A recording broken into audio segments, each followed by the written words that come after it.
to be inspired by extraordinary courage and real-life stories? Well, you've come to the right place. Welcome, everyone, to a good place where truth and integrity meet. Every week, I introduce you to thought-provoking and compelling premier educators, whistleblowers, best-selling authors, journalists, activists, and celebrities. And they all have one thing in common. They're people of truth and integrity, and many of them are considered modern-day heroes, like the guest I have with me today. Who am I interviewing today? The most patriotic man that I personally know, Mr. Rick Clay. He has served his country on many levels and continues to play an important part, both by advising top-level officials and writing about our country and the events and challenges that we face every day. Mr. Clay was appointed by President George W. Bush as the Senior Deputy Advisor with responsibility to oversee the Iraqi Ministry of Housing and Construction. From 2003 to 2009, he was responsible for the Iraqi property construction and reconstruction projects and advised the U.S. Ambassador and commanding generals in Iraq on military facility design and construction, infrastructure development, and civil engineering project implementation. In this capacity, he served as one of the principal managers of the Iraqi National Construction, was responsible for managing roughly 180,000 employees, and successfully administered approximately $1.6 billion in civilian and military construction projects in post-conflict Iraq. Mr. Clay also contributed to the creation and organization of the U.S. government's International Disaster Assistance Response Teams and was responsible for natural disaster and conflict sustainability. Mr. Clay has served as a senior executive of several companies in the U.S. domestic wireless industry. He is a continuing contributor to the Military Warriors Support Foundation, a nonprofit organization which has so far given free and clear title to approximately 700 plus homes and home economics training to U.S. veterans of Afghanistan and Iraq. He is also actively engaged with local, state, and federal policy advocacy. Mr. Clay has a BS in political science from Marshall University, and he has served both as a U.S. Marine and a West Virginia National Guardsman. He is also the associate member, West Virginia Learning Disabilities Association, as a board member. And most of all, he's a dear friend. Thank you, Rick, for coming back on my show. What a pleasure to be speaking to you again. Well, it's my pleasure, too. I might have to shorten that bio. That takes some time. I probably added to it a little bit, but yeah, there's a lot to say. You've done a lot of work, and that's just like the tip of the iceberg. So, yeah, it is. So let's go into originally what you were doing for the military. So how did you end up in the military? How did you end up in Iraq? And how did you get into all these high-level positions? Well, it's all pretty much, it's a standard answer. You know, if you want to hear God laugh, tell him your plans. He's been laughing at me for a long time.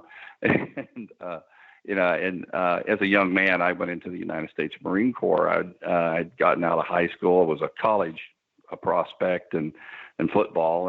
And my first year in college was nothing but a football player. And my grade point average showed it. And so I withdrew and went into the Marine Corps as a combat engineer to do some growing up. And when I separated from the Corps, I went back to college and went through Army ROTC and did some what's called simultaneous memberships in an aviation unit here with the West Virginia National Guard. And then I transferred out of there and went into state government, with a degree in, political science. And just one thing led to another.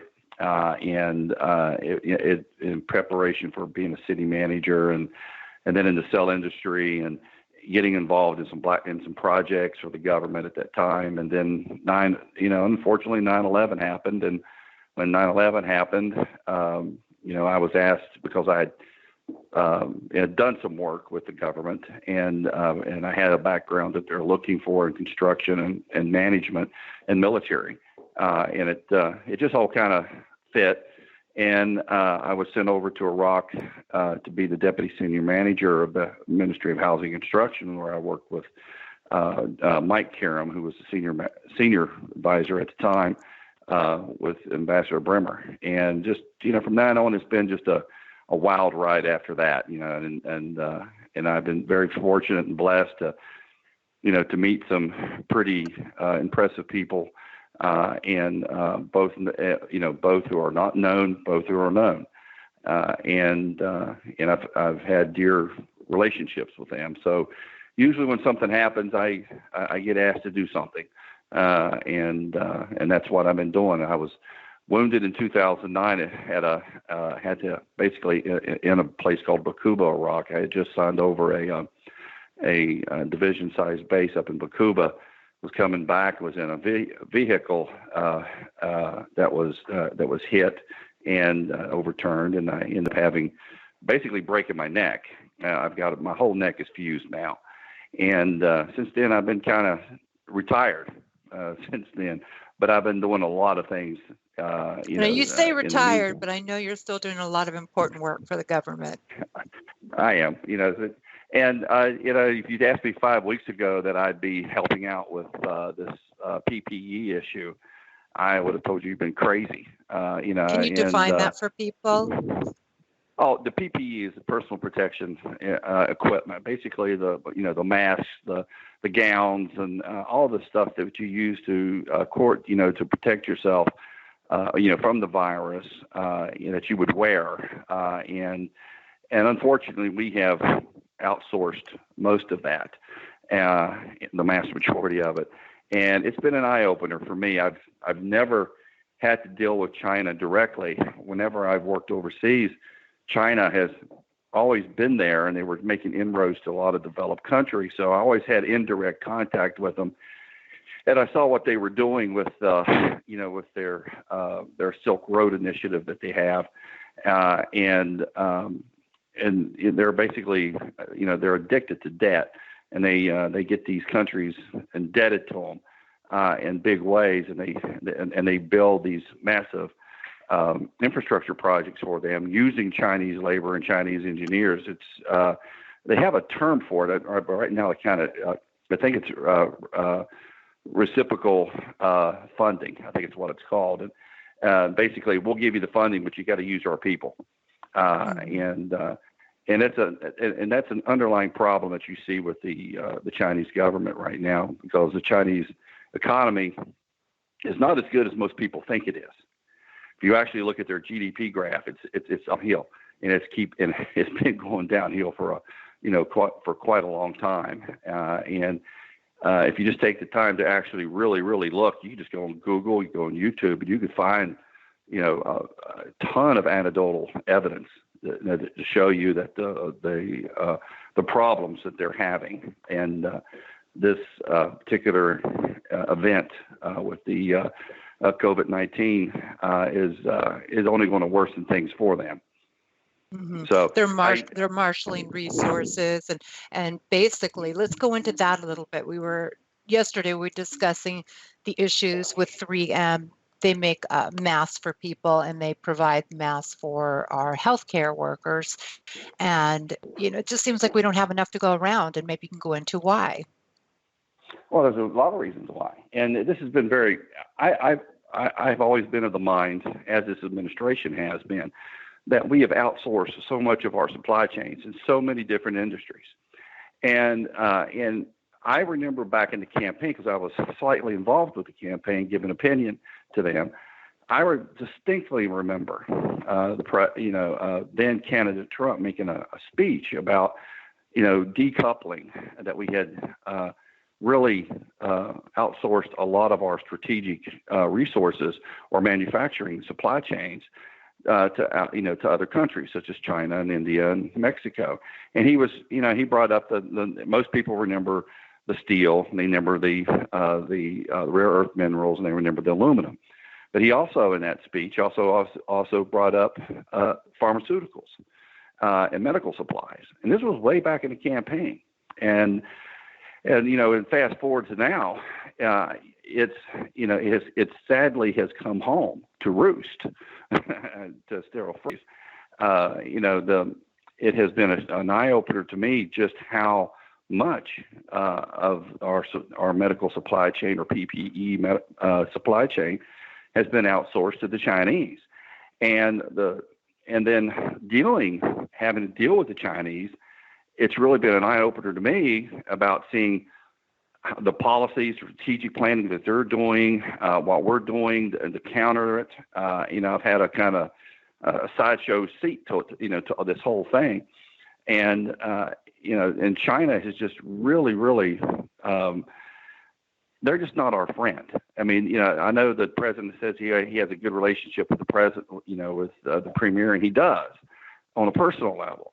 But on strategic level, economic level, they are going at us very, very aggressively, and they undercut us considerably. And we had until now, we really didn't appreciate that when an epidemic like this, a pandemic, like this happens. And I really didn't think it would be this bad at first. And I'm still of the mind that it won't be as bad as they say are now. And that's actually been proven with the ever-changing models that we see every day now. But it's still a very impactful, very dangerous, virus. But when we started trying to get this PPE in, it was sad to see that we really didn't have that production here, and it's mind-boggling, and it's heartbreaking, and I think the American people now are waking up to it, and they're going to be demanding that we decouple from this. The supply chain. 3M, you brought up 3M in the conversation because we had talked about this, you and I, yesterday. 3M's a great company. They have limited capabilities here in the United States as far as their production of masks. And we're talking about the N95 mask, respirators, and the KN95s. They have limited production because most of their production's overseas. And the problem that you have that I've seen is the Chinese at one point actually stopped or put restrictions on the export of 3M masks coming out of China. However, at the same time, you can go over and buy millions, hundreds of millions of these masks from Chinese companies. And the only reason that happened was because 3M is an American company. When you open a factory or whatever, you move your production to China. It's usually just a manufacturing agreement with some factories they have over there, but you also have to give control over those factories and over that production line to them. And it's a business arrangement that they insist on everything in every market that you go into in China, and they control it. And just like a good communist country does, and they utilize that power and that influence, for their own advantage. And it was mind-boggling to me because we needed the N95 masks, and there was only a certain amount of production, that 3M did with those N95 masks, but these other companies the Chinese companies were churning them out left and right, and they're still churning them out left and right because there's no stockpiles left. And they're not just selling to us; they're selling to the world. And we're not the only ones going through this. And then, and the Chinese have really hurt their brand. Yeah. So they're basically trying to fill the gap in the mass production or lack of that is not being given to some of the other countries in need. Yeah, and they're and they're really you can order something. You can order millions of masks, and it'll be sitting there on the tarmac on the plane. You'll send the plane over and get ready to take it out. I'm seeing this a lot, and right before they load that plane or give a plane permission to take off, somebody comes in with a bigger bid, throws down cash, because a lot of these guys are coming over there and just throwing cash down.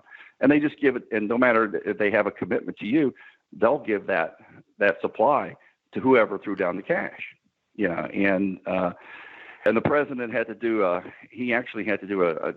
threat with to sue the Chinese. I believe it through the WTO. I could be wrong about that, but he was threatening that type of action because of that particular process, and also about them restricting the export of 3M masks. But the N95 mask is the most important mask for first responders and for our healthcare workers. and they're just very few and far between right now. As soon as they make them, they're sold and they're out the door, and they're not as plentiful as the KN95 mask, which is basically the same type of protection, but it's just a step down. It doesn't have the respirator on that, and what I'm seeing right now from several companies that are all over the world I've been dealing with, and I can say this with authority, they're going to decouple from China. That is their. They have already made that strategic decision to do that, and they're in the process of doing it. The Chinese know it, and now I believe in the last couple of days, they've imposed certain types of restrictions or inspections on masks going out, which is decreasing the amount of masks that are in the market and causing the price to go up. And that's just specific. That's just simple economics, and they're doing that because they know the paradigm is going to shift after the post event, and then the policy of the United States is going to be to decouple from this the supply chain, and you don't need to look very far to see the commitment in that, because under the Defense Procurement Act that was enacted under Title III, which the administration has already awarded about 3 or 4 of those contracts out already last week. That is the beginning of that. That's what that is. That's designating this particular supply chain as a national security issue, and so there's a specific department under Title III that's in the Department of Defense that is tasked to go out and look at these supply chains that are vital to our national security, and PPE is now being put in there, and they look at like rare earth minerals, they look at technologies and stuff like that, and that's their mission, and they've already started that, and rightly so in doing that, because our hospitals are just they're in desperate need of this stuff, and as time goes by, it's getting better and it's getting better as far as the supply chain, because we're not really seeing the hospitalization rates that we anticipated based upon the models. And that's a very good thing. American people have really come together on that. Mm-hmm. But that's basically the playing ground right now. Mm-hmm. That I see out there. One of the things I wanted to go back to was we were just discussing the masks, and the cutest thing I read in your article, something that's warmed my heart, is that even your mother broke out her sewing machine to assist in this endeavor of trying to fill that void of the lack of masks. Right. Yeah. As you know, I write a column, and it's called American Pickle Barrel, and basically what that is it's my opinion, what I'm hearing from the American people. When I travel, and I travel quite a bit, I listen to what the people are saying. Rural areas, urban areas, different ethical centers, it doesn't matter. I just listen, and occasionally I'll interject just for clarification, but normally I try not to influence the discussion. And then I editorialize what I'm hearing. And when this, we were well into the social distancing orders and the stay-at-home orders, I was a little bit limited, but I was still able to talk to a lot of people. And then when I travel my state, one of the things that I would do is, I've got 3 families here that I was trying to help that are in my family, 3 distinct family units, and I was the gopher, and I would go, and people who know what a gopher is, that's somebody who goes gets things or does things, and I would go get medications, food, whatever, so they wouldn't have to go out because they're elderly, have underlying health conditions, or they were just afraid. It doesn't matter. But in doing that, I started to see so many people doing the same thing, and communities organizing themselves haphazardly, but it was like a natural progression of life. Here's a challenge, and just like good Americans do, we come together and we do something about it. And when I started writing about this, I called it the virus victory gardens, and that's a reference to the victory gardens that sprung up in World War I and World War II, because there was a shortage of food and I want to share the entire title real quick before we go on. Here's what's going on to save our country: modern day victory gardens and the American spirit. It's just a very inspiring article. Well, thank you very much. I actually, I've got, of all the people who read it, they've told me that this is probably one of the better articles that I've written, and so I'm pretty happy at that, because it is about the American spirit, and it's what I'm seeing out there. And it was very comforting, because when this first happened, a lot of first responders and hospitals didn't have these masks, and what they had stockpiled, they went right through it. And the states and everybody didn't know where to go to get them, and because the stockpiles had been depleted by negligence or what have you over the many years, and it just wasn't something people were thinking about, stockpiling. And then when they hit the wall about the supply chain being overseas, that made life very, very difficult. But what happened was there was a call that went out by the, here locally, and a lot of communities did the same thing. And a lot of people who were seamstress, they started breaking out their sewing machines, and they started cutting up cotton, clothing that they had, and they were given a pattern to make. And how to make them, and by the emergency services here in our community, for the hospitals associations at Charleston Air Medical Center, and they organized where people would bring material to them, to seamstress who needed them if they requested them, and they would pick up masks and take it and distribute these masks to first responders who needed them, and they were just. My mom, even right now, as I'm talking right now, she's up there making masks, and I know of at least 5 people in my community that are doing this, it was very heartwarming to see that.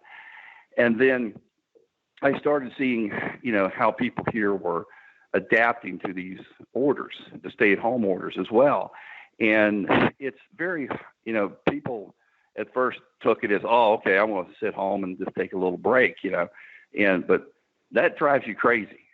People people are learning this. Staying home and not socially interacting is very, very hard, and particularly in this country. Especially for kids. Yeah. Oh, and for the children especially. Absolutely. And, and it's forced families to be something that a lot of families haven't been for a long time. Families, and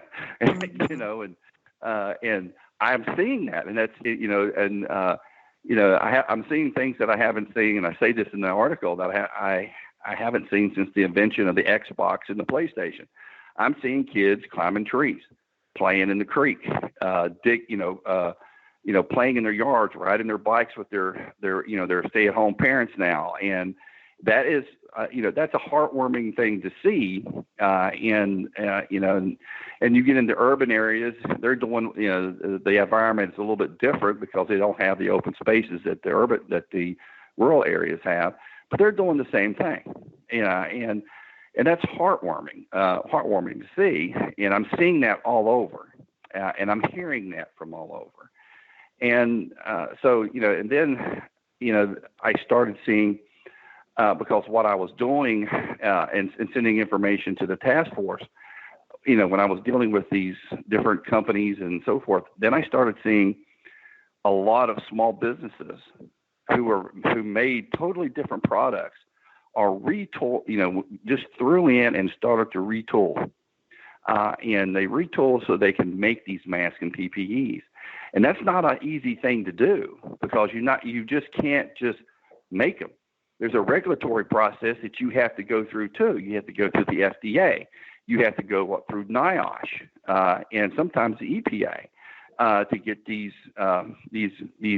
products certified, so that they can be purchased by the governments and states and hospitals, because there's big liability issues involved, and so that is one of the big things that this administration changed. They've made it through the task force. They made it easier to get these FDA approvals, EPA approvals, and NIOSH approvals. And hold on. Sure.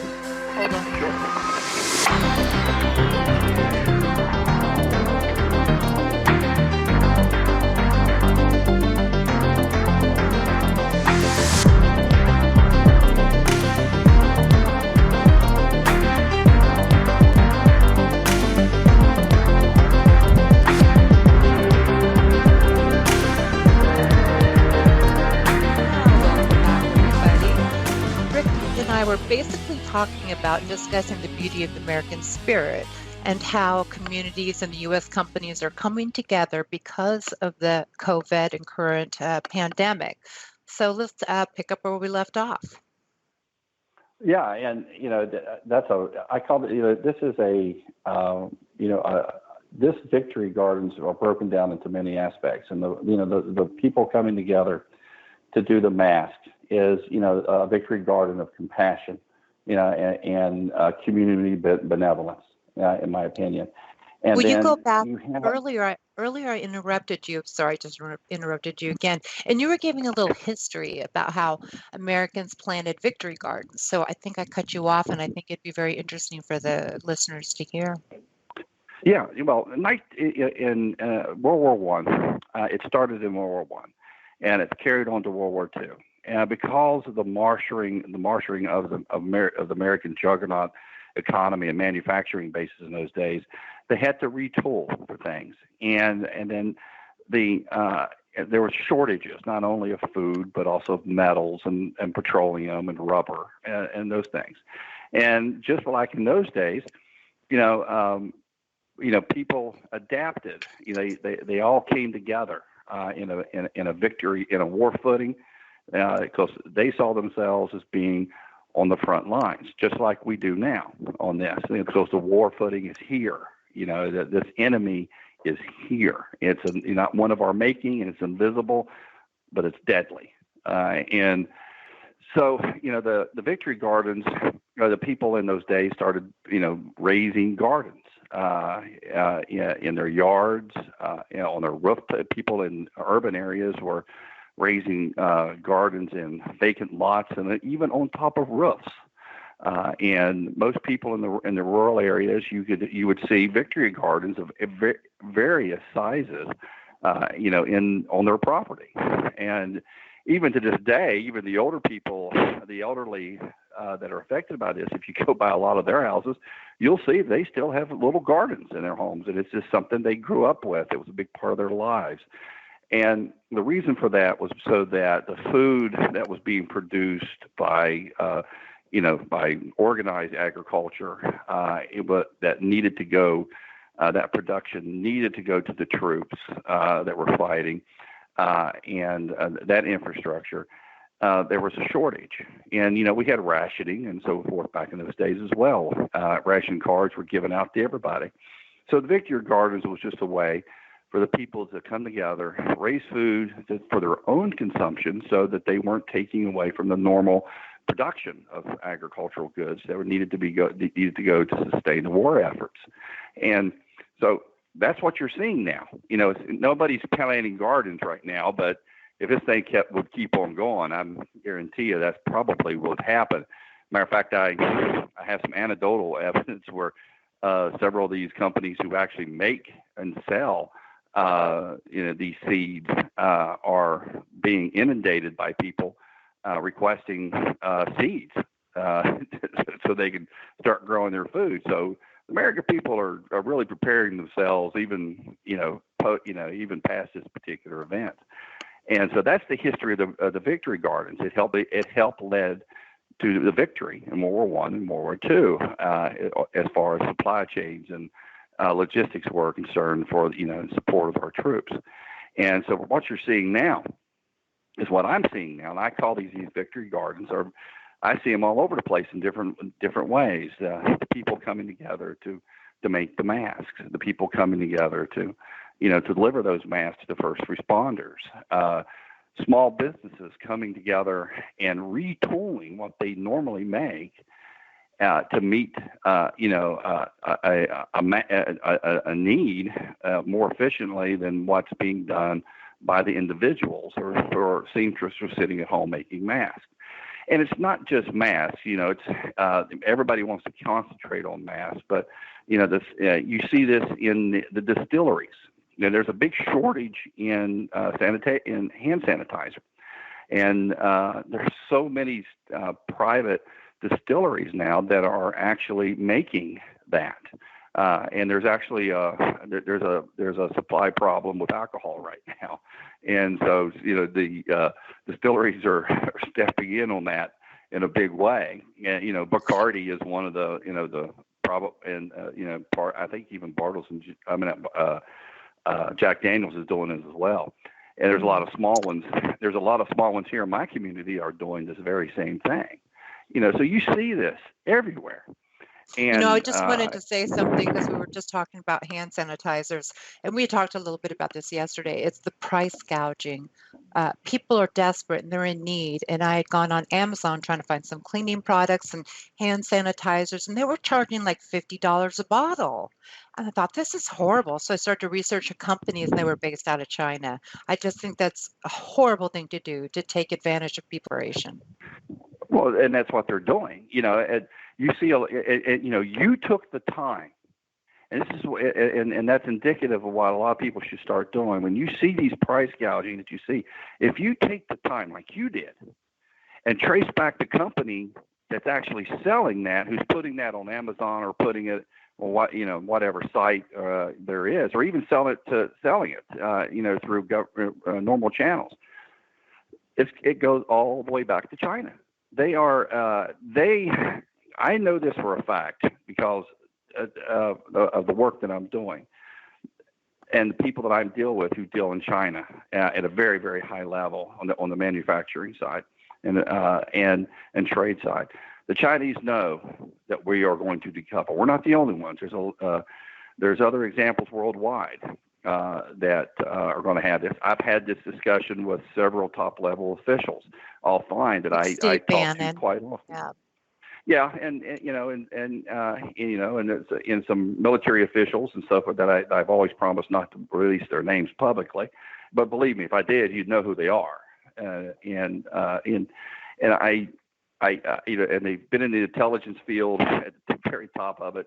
And we've talked about the sustainability of EU. We've talked about a lot of things, and then I get to see firsthand what's being done here on the supply chain. And the problems that people who are working very hard to get a hold of this PPE and bringing it to the United States, and the problems they're having with customs, the problems they're having with the Chinese, with the increased inspections, and then the other side, the consumer here who needs this stuff, they're price gouging, and the FBI and the Department of Justice is clamping down on that, and it's the incident that happened out on your coast, with the teachers union there in California, that lost a lot of money because they thought they had 39 million N95 masks, and they didn't. And so, if anybody tells you there's a warehouse full of N95 masks sitting somewhere here in the United States, they're lying to you. They're not. Well, they're here. saying Google has them. That Google has. Yeah, Google doesn't. They don't have them. Okay. They've got them in a supply chain on the way being delivered. That's where they have them. They don't have them in a big warehouse. They may have so some. It's some like online. Some online hearsay. Yeah, exactly. And so you're seeing a lot of misinformation. You're seeing a lot of price gouging. You're seeing a lot of fraud out there. And that was one of the things I was tasked with, is to go through what people I knew in this, to weed out some of the fraudsters and actually pass on, a little bit more credible people. And then they would, when the contract officers got a hold of them, then, they do their due diligence. And these contract officers on the task force and the Department of Defense are just, they dissect these people, and they've learned their mistakes, and they've learned a lot. And so a lot of these guys are being weeded out, and reality has set in about how these supply chains are actually working. But I think the Chinese have really hurt their brand, and badly.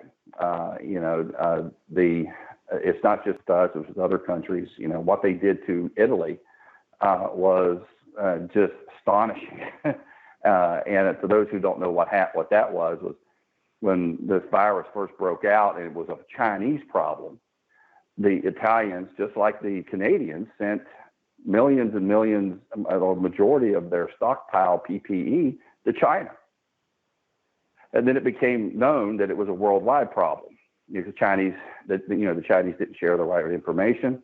WHO didn't as well. And people who relied on that information, made some decisions based on that, and it's come back to bite them. And so when Italy got hit as bad as it did, and it got hit horribly, they needed to turn around and buy more PPE. So they go to the only source there is, and that's China. And so they go to China and they buy it, and they get it delivered. And when they get it delivered, to their surprise, it's actually the stuff that they donated to China at the beginning of the crisis. They ended up buying at inflated prices their own stuff. So, they're not doing themselves good. The Chinese are not. And it's going to really, strategically, it's a bad move all the way around what they're trying to do. But I just love what I'm seeing here in the United States. And everybody concentrates on the negative, and it's so easy to do. Even yesterday, remember, I was speaking with you, and I'm like, I don't think we're the most powerful country anymore, Rick. And you're like, oh, yes, we are. And I'm like, isn't China the most powerful economic company as far as economy goes? And you're like, no. And you gave me some points to kind of reassure me that we were still a very powerful country. Oh, we're the number one economy in the world, and it took something, and we were, never in our history have we had so many people employed, and not only were they employed, their real wages were going up, and not only that, it was having an effect all across the political spectrum. It didn't matter if you're white, black, male, female. All those indicators were improving, and our stock market was was on the verge of going past 30, and it was going to go through 30. And remember this: the trade deals that were just negotiated with China, Japan, and with Canada and Mexico, they hadn't even started to come in effect yet. And once those things would have started coming into effect, those trade agreements, you would have gone way past 30,000. And it would have been just we couldn't even imagine the possibilities. It took something like this that shut down pretty much the entire world, to bring this economy to a halt. Now, and everybody keeps thinking, oh, China's this. China's huge. It's a huge country, just like we are, but they're much bigger than us. You got a bigger population, and they normally would have 10% GDP. Now, a lot of economists who are familiar with the Chinese say those numbers were inflated, and they are inflated. Just how much has always been a debate. It ranges anywhere between 5 to 2 or 3 points. It varies. But if you took their numbers, their GDP numbers at face value, and you put them on a chart, and the chart's out there. You can find it on YouTube. You can find it on Google. You can see a steady decline in their market, in their GDP numbers, and they just keep going down and down and down. And the heydays of their 10% growth was debt driven. China is debt driven. They're addicted to debt, and they needed that. They built all these ghost cities throughout their country. Nobody lives in them because they needed a construction boom. And the Yangtze River Dam was part of that. Now that particular project actually had a very functional, impact. But even some people, it was, questioned whether they really needed it or not. But it was all built with pretty much human labor, and it was a tremendous technological and industrial feat to build that thing. But it's over. They're done. They fixed it. I mean, they built the thing. The Chinese economy has to produce 26 million jobs a year. Their failure to do that puts them into recession, and it can even go into a depression very easily for them.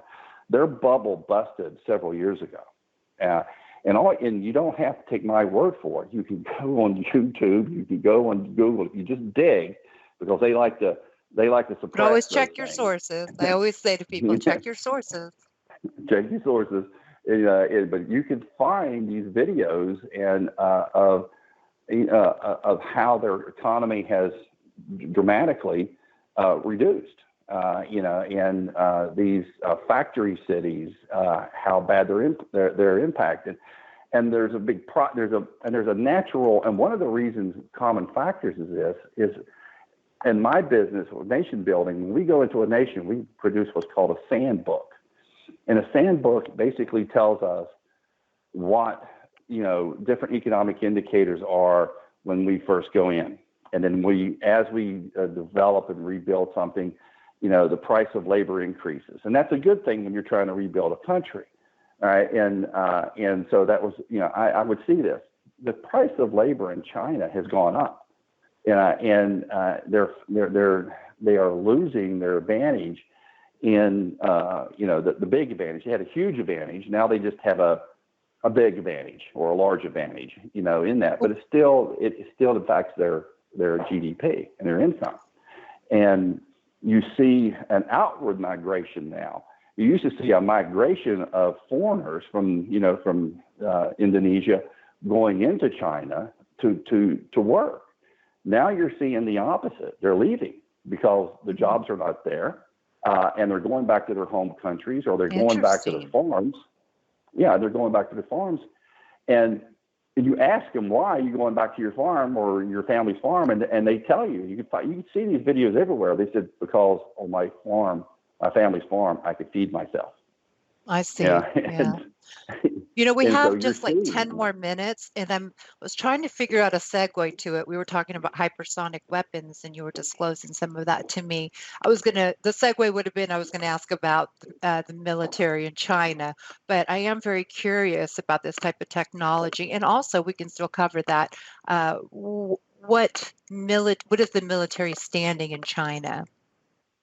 Well, they have a very formidable military, and they do have a very technologically advanced military. I think probably second to us. I think it's even better, much better than the Soviet Union's, in my opinion.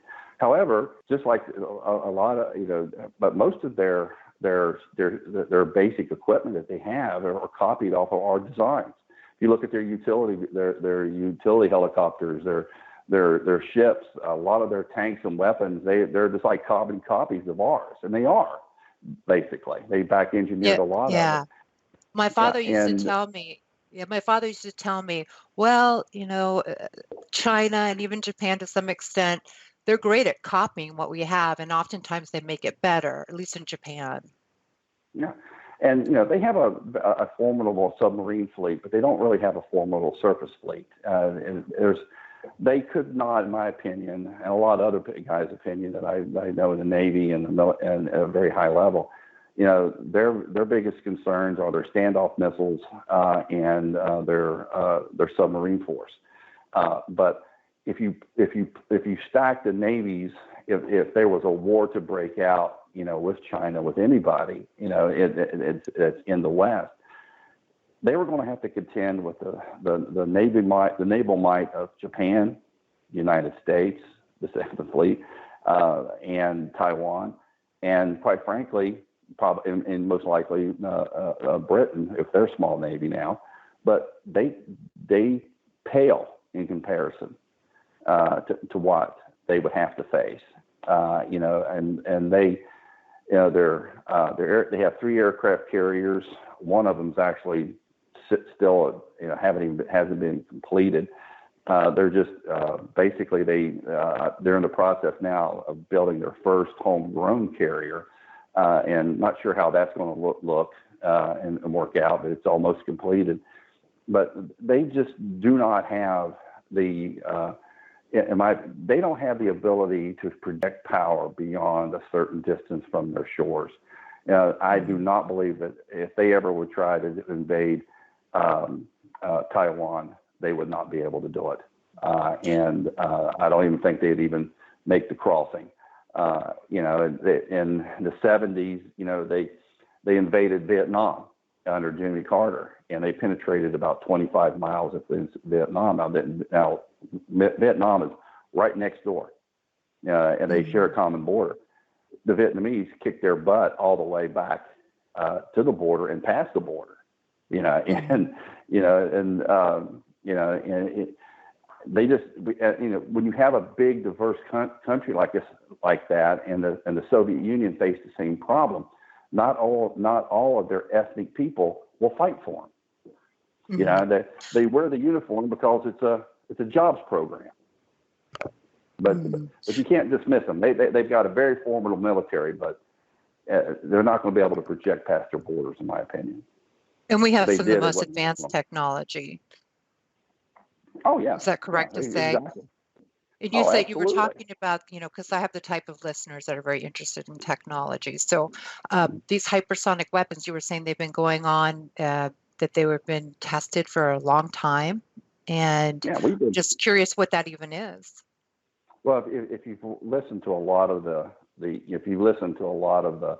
media out there about the advancements in hypersonic missiles and hypersonic aircraft that the Chinese have developed, you would think that, oh my God, we're just at a huge disadvantage, and that's not true. We've been developing hypersonic weapons for a very, very long time, and it's just now. That technology is it's coming out where people can see it because we're forced to right now because everybody's talking about the Chinese advancement. But all you have to do is look at the SR-71. I mean, the Blackbird. Nobody until we unveiled it, knew about that thing, and and that's what top secret military hardware does. It's secret. It's there. It's advanced.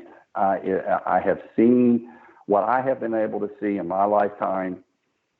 Just is scary, and I just hasten to think what we have that we don't show. And when the stealth aircraft were released, the F-111 and the B-2, they people just could not fathom such technology, and we're on our 5th generation fighters, and we're already starting to advance and design the 6th generation fighters, past the F-22 Raptors and the F-35. We're already looking towards that, and the advancements that we have in hypersonic technology, and there's so many space technologies and so many other technologies that I'm aware of, in surveillance, radio or frequency weapons, and things of that nature, are just far beyond anything these guys have. And even though they may have something similar, they really can't deploy it in mass. We can and do. Mm-hmm. Yeah, that's quite frightening. And like anything, technology can be used to do amazing things, but it can also, some of the most powerful technology can be used to do horrific things as well. And so it's always concerning. And then you worry about things on the black market, and you always hear about those things, the kind of things you can buy even on the dark web. It's It's scary. I hate going in there. I did it once and I'm like, I want out of here because all of a sudden my computer got taken over. But I just wanted to see, what was available. I mean, they have like children. It was just terrible, like for pedophiles. And I'm like, and then all of a sudden your computer will get taken over. I don't know who's doing it, but I think they want all your information, at least on their end, to know who you are and who's poking around in there. Yeah. But yeah, it is. It's really turning into sci-fi. Even when I was looking online about directed energy weapons and these drones, you don't even need to, we don't have to lose any soldiers. We just use these drones now. Well, the drones and energy weapons are starting really to, to take hold in the military. The rail guns and the different types of energy weapons that we have. But the thing of it is, when I was in Iraq, we had an energy weapon that we wanted to deploy, and DARPA had developed it, and we were ready to deploy it. It was deployable, and it was militarized, and it would have saved a ton of lives, both militarily and civilians, and that of the enemies, to be quite frankly. And we couldn't deploy it because the UN wouldn't let us do it.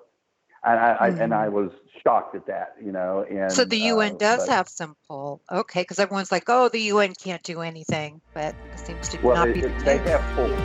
They have pull when people let them. That's the end of our interview. Unfortunately, I love talking to you. Can you share your blog?